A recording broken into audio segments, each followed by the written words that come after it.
அப்போஸ்தலர் பவுல் அவர் எழுதின நிருபங்களில் கர்த்தருக்கு நன்றி ஸ்தோத்திரம் செலுத்துவதை பற்றி அதிகமாக எழுதியிருக்கிறார். சில குறிப்புகளை தியானிப்போம். தேவன் அருளிய சொல்லி முடியாத ஈவுக்காக அவருக்கு ஸ்தோத்திரம். 2 கொரிந்தியர் 9:15. இயேசு கிறிஸ்துவை குறித்து பவுல் இங்கே எழுதி இருக்கிறார். நம்முடைய கர்த்தராகிய இயேசு கிறிஸ்துவினாலே நமக்கு ஜெயம் கொடுக்கிற தேவனுக்கு ஸ்தோத்திரம். 1 கொரிந்தியர் 15:57. கிறிஸ்துவிற்குள் எப்பொழுதும் எங்களை வெற்றி அடைய செய்து எல்லா இடங்களிலும் எங்களை கொண்டு அவரை தெரிந்து கொள்ளுகிற அறிவின் நறுமணத்தை வெளிப்படுத்துகிற தேவனுக்கு ஸ்தோத்திரம். 2 கொரிந்தியர் 2:14.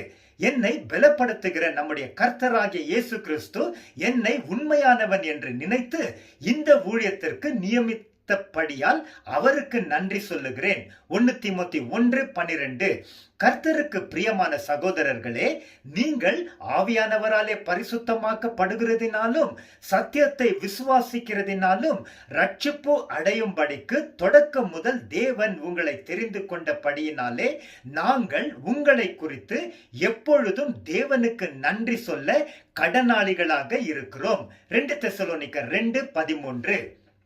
முன்பு நீங்கள் பாவத்திற்கு அடிமைகளாக இருந்தும் இப்பொழுது உங்களுக்கு ஒப்புவிக்கப்பட்ட உபதேச சட்டத்திற்கு நீங்கள் மனப்பூர்வமாக கீழ்ப்படிந்ததினாலே தேவனுக்கு ஸ்தோத்திரம். ரோமர் 6:17. ஒளியில் உள்ள பரிசுத்தவான்களுடைய சுதந்திரத்தில் பங்கடைவதற்கு நம்மை தகுதி உள்ளவர்கள் ஆக்கினவரும் இருளின் அதிகாரத்திலிருந்து நம்மை விடுதலையாக்கி தமது அன்பின் குமாரனுடைய ராஜ்யத்திற்கு உட்படுத்தினவருமாக இருக்கிற பிதாவிற்கு நன்றி சொல்லுகிறோம். கொலோசியர் 1:12-13.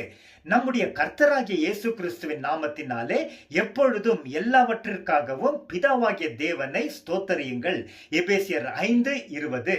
நீங்கள் எதை செய்தாலும் அதையெல்லாம் கர்த்தராகிய இயேசுவின் நாமத்தினாலே செய்து அவர் மூலமாக பிதாவாகிய தேவனுக்கு நன்றி செலுத்துங்கள். கொலோசியர் 3:17.